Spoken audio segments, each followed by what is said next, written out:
This is Brum's The Word from Anything But Footy, brought to you with Kukri Sports, the official kit supplier for Team England. And Birmingham 2022, well, that is now next week. I am actually beginning to think about packing my bags, ready for 12 days of fabulous sport, fun, and the friendship that only the Commonwealth Games can bring. I'm Michael. And I'm John, and don't forget your toothbrush, Michael, or plasters, because you always get injured during the games. But seriously, we're so excited that in just a few days' time, more than 400 Team England athletes will be descending on the Midlands, along with thousands from around the world, to put on a sporting spectacular.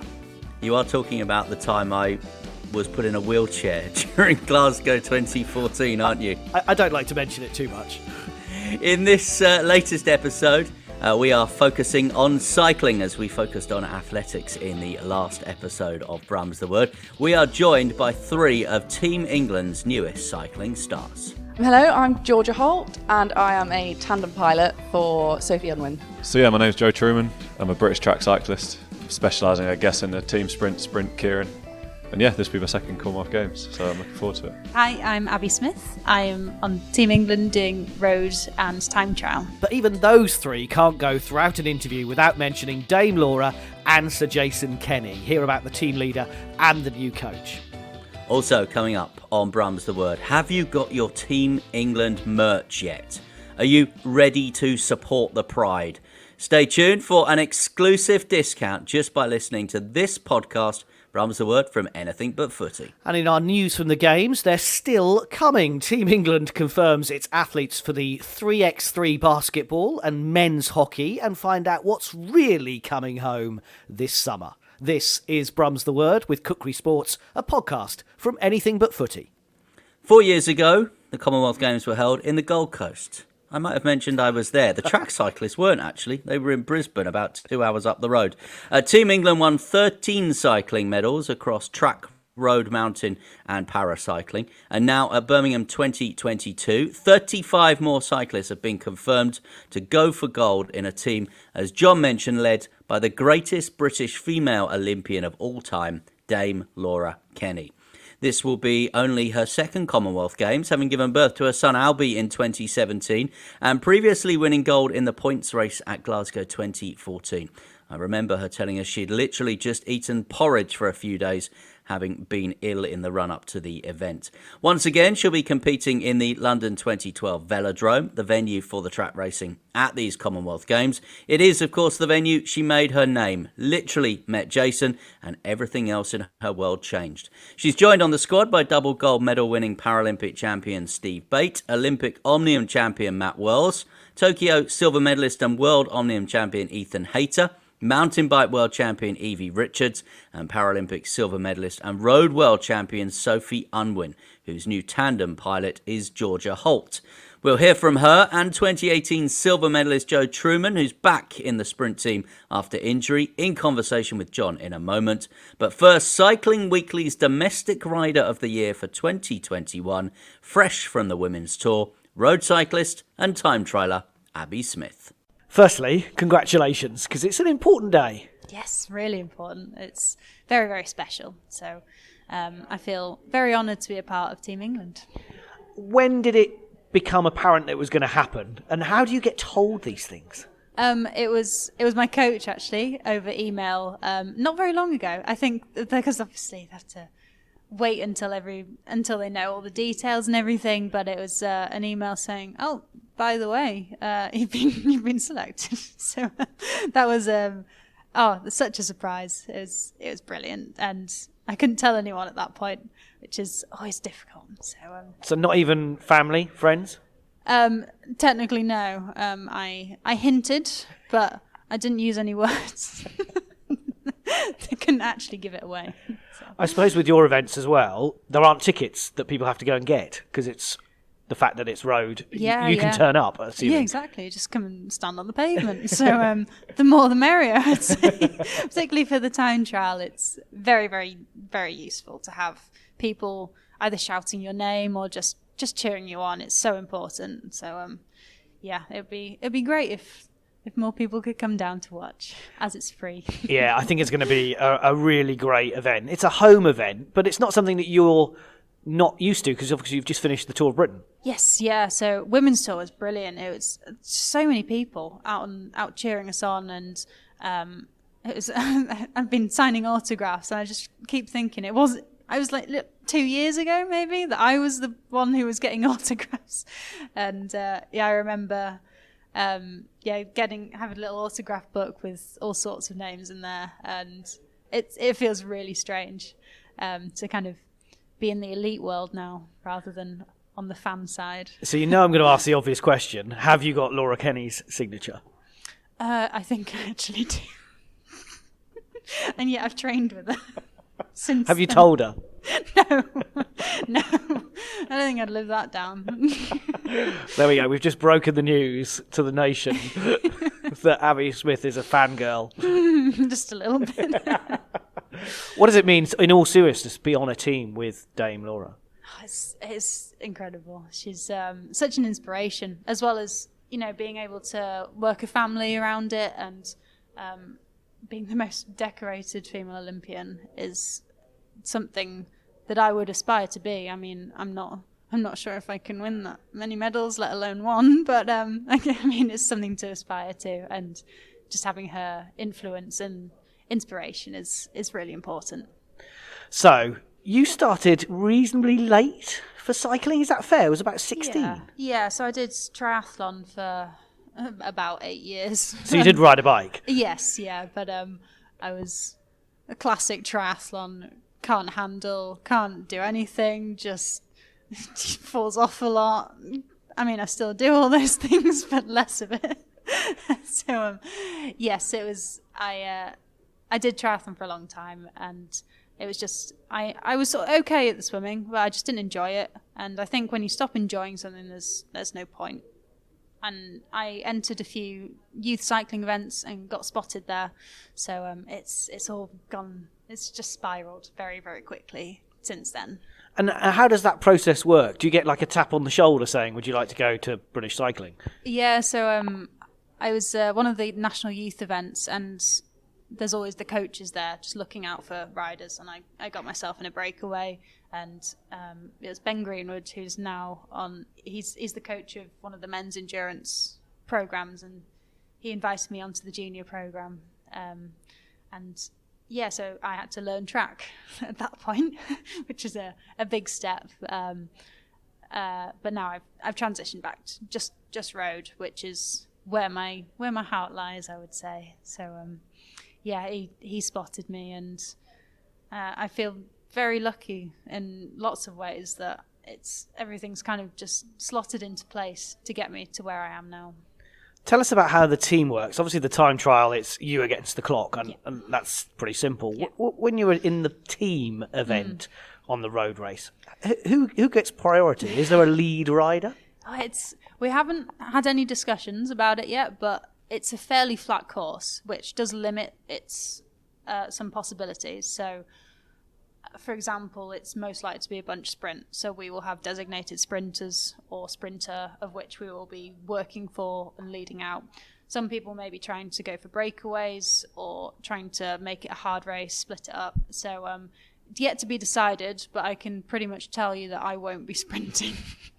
I will be doing some kind of job for someone, which I'm more than happy to, because we have some great sprinters and some really, really good riders. So I'm very excited for the team that we've got. It's a really, really strong team. It may not be a sprint, there may be breakaways, then there may be crashes or things that happen in the race. So cycling is one of the most unpredictable sports. So it's hard to say exactly what will happen. So yeah, my name's Joe Truman. I'm a British track cyclist, specialising, I guess, in the team sprint keirin. And yeah, this will be my second Commonwealth Games, so I'm looking forward to it. Really excited. Home games as well, in my favourite velodrome, London. So I'm just excited to get going, really. And I think it's a bit different riding for England, because obviously day in, day out with GB, and we all get split up into Team England, Scotland and Wales and Northern Ireland. So yeah, I think it's exciting. It's a bit of a change in Jersey as well. Does there come a little bit of a rivalry in Commonwealth for sure. year? You feel extra sort of special because you're riding against people you train with day in, day out, and yeah, your teammates become your competitors for a race. So it is different because yeah, we'll be training here up until the games. The Welsh will go to Newport, and some of the Scottish guys in the team are going to go up to Glasgow. So we all get split up for a bit. But I think it's just another element of excitement, really. Obviously, it throws up some spanners because we train for team sprint, we train in a 3. And obviously that's a mix of all the nations. So then we get split up and we've got to sort of work around how we're going to do that again. But I think that makes it even more fun, to be honest. So, for example, Jason Kenny, where does he go? I think he'll Team England, as I'm coach. presuming. Yeah, that's what I mean. Team England. What's it like being in the team sprint team at the moment without Jason on the track? Yeah, it doesn't feel too different, really. He's obviously still there every track session. And usually in terms of efforts, you're focusing on yourself. So for me, my job's the same. Day in, day out on the gym or on the track, sort of focus on my own performance. So in that respect, it's quite similar. But it's obviously good to have him around and sort of share some experience and some tips and things like that. It's nice. And we're training in Derby at the minute. We're not in Manchester. So that's a bit of a challenge as well. But I think when we get back to Manchester and we're all settled again, we'll have a new gym and new facilities there. I think it'll be really, really positive. Because although Birmingham 2022 is literally down the road here from Derby, we're not here for the Commonwealth Games because the size and specifications are not right here. Manchester's being redone. So you mentioned earlier about London being the velodrome. What's it like being at that 2012 venue? London's crazy. I'm not sure 100%, but I'm pretty sure it's the most spectators, the highest spectator velodrome in the world. I think we get 9,000 now when it's packed out. And I raced the World Cup there a few years ago, and that was packed out, crazy experience. Even though it was only a World Cup, it felt like a huge event. I think for me it's probably my favourite track just for the atmosphere and sort of how it feels to sort of go to the venue knowing the history it has, or the short history but big history. I'm just really excited to go there, really. It's a bit close to home for my family and friends, being from Portsmouth or Hampshire originally. So it's not too far for them to travel either, so it makes it even better like that. But you're slightly far away from Birmingham as the Commonwealth Games. Yeah. The opening ceremony is the Thursday. You guys start on the Friday, I think. There's obviously other things you do miss out. But it's been the same for us in Gold Coast. 4 years ago it was the same. We were in Brisbane. And it was the same for the guys in Tokyo last year. They were in Izu when obviously everything's going to happen in Tokyo. So I think as a track sprinter, it's something that happens quite a lot because velodromes are quite hard to come by, I guess. But I think for me, my focus is on the performance and doing the best I can in my events. And obviously that would be a great experience. But if it meant I'm a bit fresher and I can go better in one of the races, then I'd happily sort of leave that stuff. Silver medal in the Gold Coast 4 years ago. Yeah. Where are you at in comparison with that form-wise, do you think now? Form-wise, I think we're better. I'm hoping as a team we'll go faster. But obviously that's only one part of it. It's also what other teams are doing. But for us, we're just focusing on ourselves. I think individually, in our individual events, I'm quite hopeful I'll go well. I've been 18 months now back from injury. And I've not really had an opportunity to sort of go to an event with full focus on individual events. And although Commonwealth Games is still team sprint focused, there's a slightly more emphasis on sprint and keirin as well. So that'll be good fun. You're sitting in your kit at the moment, or Team England Kukri kit. What's it like wearing Team England? And I understand that Kukri kind of came and talked to the cyclists about to make sure that the kit works for you guys. Yeah, the Kukri stuff's good. We had it obviously 4 years ago. It's very comfy, very usable. I still use quite a lot of the Gold Coast kit in training now. So I think obviously that speaks volumes of the longevity of it. And you're one of 35 in Team England. Really? Dame Laura Kenny would be a big name in there. It feels like a new generation is coming through, though. I think I'm somewhere in between now. Yeah. I was 25. I think 4 years ago I was probably one of the younger ones, and now I'm sort of somewhere in the middle. But yeah, there are a lot of young guys. In our team, we've got Hamish Turnbull, who's going to be slightly younger. We've got Hayden Norris, I think he's 19, 20. So it's exciting to have that sort of enthusiasm in the team as well, sort of a first time at such an event. So I think we've got a good mix of experience and youth, I'd say. Hello, I'm Georgia Holt, and I am a tandem pilot for Sophie Unwin for this year's Games. Firstly, Georgia, congratulations for being part of Team England. How does that feel? Oh, amazing. Honoured, really honoured to be part of it. I haven't done an international before, and I've been piloting for 6 months now, So yeah, really exciting. It's all jump in the deep end with it all. It's just been a whirlwind. So yeah. So the obvious question is, how does someone become a pilot on a tandem? So I ended up in it accidentally. I'd had various trials with the Olympic squad, didn't quite make it a couple of times, and then the opportunity for the tandem pilot came in. Laura Faki, her pilot, was rehabbing, so we did nationals together. We won nationals, so that was really nice. We hadn't had long together, and then a few coach changes. Laura is now happily pregnant, so I've had a change of stokers a couple of times. So for commies, I'll be with Sophie Unwin because she is English, so we're together for that. I was going to say, certainly Laura is multi-medal, gold medal winning Paralympic legend. Yes, absolutely. So I felt really at ease competing with her. I learned a lot from her. And then, yeah, I think I'll learn a lot from Sophie as well because she went to the Games, and it'd be nice to be with someone who's experienced in that as well. So tell us about your new partnership then with Sophie. So Sophie Unwin is she's double Paralympic medalist from Tokyo. Correct. And going, obviously, for Team England. Yes. So Sophie and I are partnered up. Normally, she'd be piloted by Jenny Hull, who piloted her at the Games. However, she will be partnered with Libby Clegg for the Games. Sorry, lots of names. So Libby is my actual partner. For ease of nations, we've had a little swap, which is quite exciting. So I know Sophie well. We've been training in Newport together when we were based down in Newport, probably January to March time. So I saw her a lot then. And I'm always interested to know whether you have to be mates to be on a tandem. I feel like I get on with everyone on the team. Like the whole team's pretty sound, so there's no wrong characters in the group at all. I get on with Sophie well, I get on with Jenny well, and Libby. I think, yeah, it's pretty crucial, to be honest. You do everything together, you know. The pilot makes the decisions on the sprint day. You've got to make sure you're in time on the start line. So, yeah, to get on helps a lot, especially when you're giving each other feedback after each effort that you do in training. Being able to take that on board well or not is pretty important. Being able to take the feedback from each other as well as coach and figuring things out together is really important. Commonwealth Games is quite unique that you have para sport on a par. It's Yes. really important to see that. Hugely. I'm so happy that it's integrated. It gives us such a platform, and that's something that hopefully will be becoming normal in the next few years. Our 2023 World Championships are in Glasgow, and that is everything integrated, from mountain bike to track to road, everything, and including all the para. I can't remember. There's a big number of World Championships on the line for that one.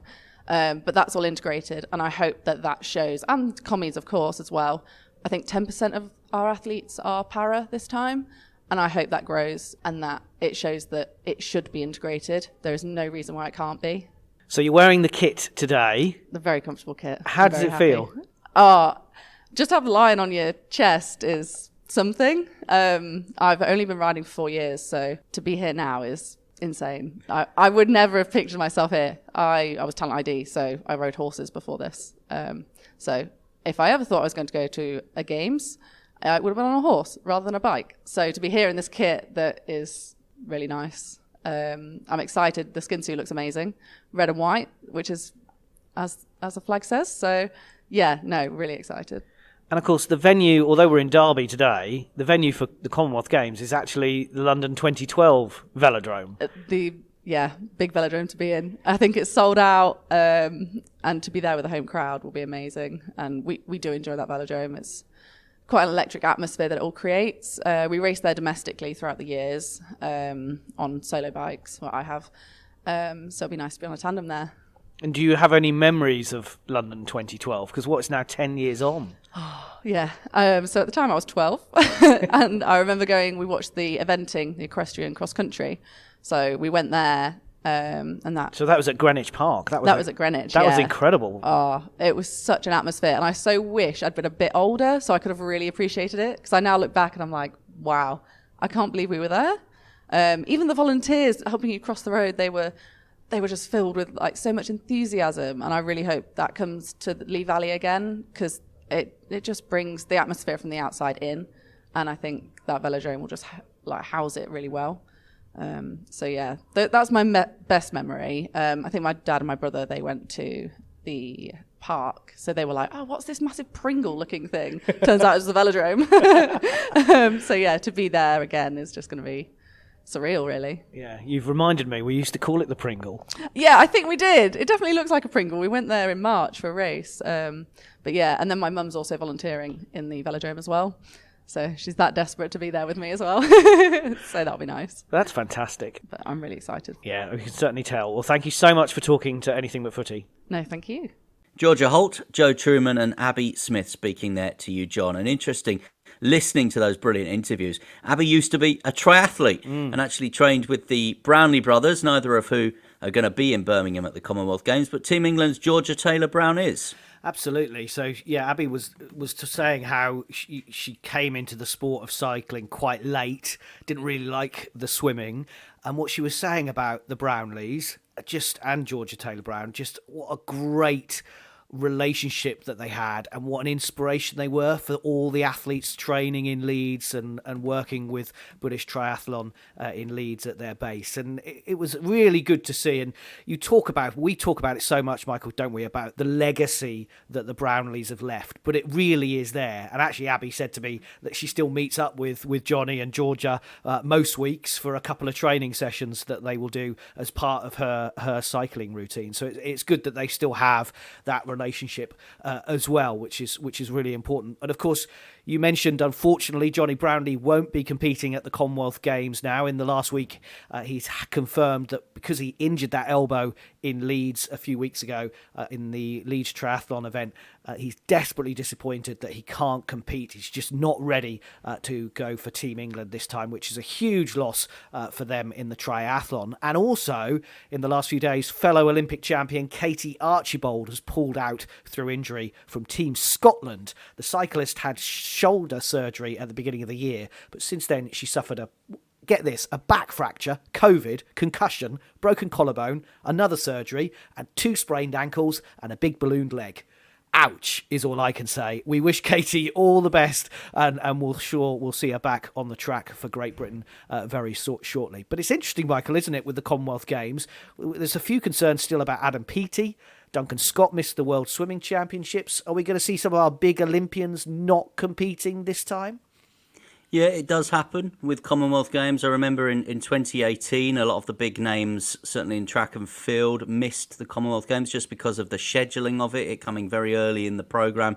It was held in sort of February, March time back then. And 2014, of course, in Glasgow, you'll remember there was quite a few of the London 2012 heroes that didn't make the start line in Glasgow. So we didn't see the likes of Mo Farah or Jessica Ennis. We did see Laura Kenny. We did see Bradley Wiggins in the cycling. We did see Tom Daly in Glasgow. We won't see him in Birmingham. We won't see Max Whitlock in Birmingham as well. It's just an interesting question of scheduling, I think, for some of these guys. And I think for the likes of Max Whitlock and Tom Daly, we've spoken about that before. They've both taken the year off after the Olympics. And I just think the fact that the Olympics was delayed by a year has just impacted slightly on what's happened for the Birmingham Commonwealth Games. Absolutely. This is Brum's The Word with Kukri Sports. Still to come in our news from the Games. It's the return of the relay to the West Midlands. More Team England. And Scotland. Athlete announcements as well. And just for listening, you can get your hands on some summer savings and look the part too. Go to the full range of official Team England merch. My daughter says we have to call it merch. We can't use the word merchandise. They've got some great sports t-shirts, long sleeves too. It's all available at the website kukrisports.com.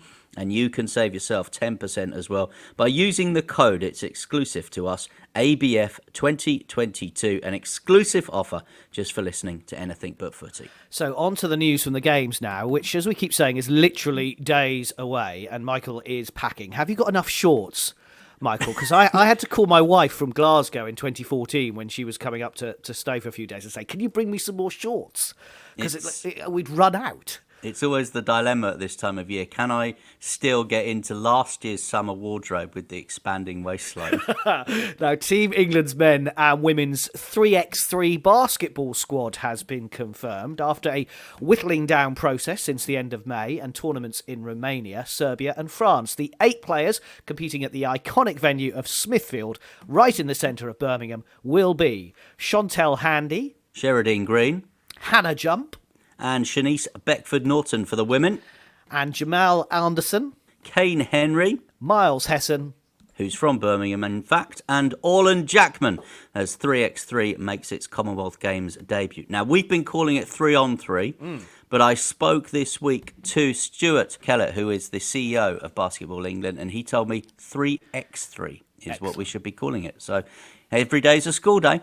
After winning bronze 4 years ago, 7 of the players returned for the men's hockey side for Team England. Sam Ward was the tournament's leading scorer 4 years ago. He's selected alongside Liam Ansell, David Condon, Brendan Creed, David Goodfield, Chris Griffiths and Phil Roper, who's playing in his 3rd Commonwealth Games, having won medals on the Gold Coast and also in Glasgow. Zach Wallace is the captain of the 17-man squad, but spare a thought for Liam Sanford, who was injured on the eve of the tournament. His replacement, as we record, is yet to be announced. Hockey runs from the 29th of July to the 8th of August. The venue, the University of Birmingham. And that's the next competition for England's women's hockey team as well, after being knocked out of the World Cup in Holland. After thrashing Korea in the knockout stages 5-0, Holly Pern-Webb's team lost a hard-fought quarter-final against Argentina 1-0. Giselle Ansley and Sophie Hamilton both forcing the South American goalkeeper to make 2 great saves in the last few minutes. So it's back to Birmingham, and the opening match for Team England Saturday, July 30th against Ghana. Now, it's covered 294 days. It's visited all 72 nations and territories across the Commonwealth. And now this week, the Queen's Baton Relay is back in Brum. Well, the West Midlands for now, anyway. Highlights this week before its arrival at the Alexander Stadium for the opening ceremony on Thursday, the 28th of July, next week, including a trip down the River Severn in Shrewsbury, wakeboarding at Chasewater, the Black Country Living Museum in Dudley, and abseiling down Galton Bridge in Smethwick. It'll continue its culmination into Birmingham on the 27th and the 28th. And I was so lucky I didn't get to carry it, despite the fact I've been tweeting on numerous occasions recently that I was available to carry the baton. It actually came down my street. Well, you're literally outside your house? Just round the corner from my house, Okay. but about 200 metres from my house, yeah. Wow. So it just came past us, and it was brilliant. The fact that we've had some fantastic weather recently as well really helped. Loads of people came out to see it. I was a bit disappointed that I was trying to convince certainly my girls' school that they should bring the pupils out to see it, because the school's just at the other end of the road as well. But yeah, it came down lunchtime on a Thursday for us, and we saw it, and it was just absolutely fantastic. And I just think, and I remember when the torch came round for London 2012, I just think it's an event that just begins to bring a bit of expectation and excitement. I've seen so many pictures and videos on social media from people that have seen the baton come near them over the past few weeks, and I think it just makes people then start to sit up and notice that, you know, the Commonwealth Games is in Birmingham and it's next week. Next week. And it really is coming home, you see, literally outside Michael's house. Now, this is Brum's the Word from Anything But Footy, brought to you with Kukri Sports, the official kit provider for Team England. For all your bespoke sportswear needs, visit kukrisports.com and continue to follow us as we count down to the Commonwealth next week.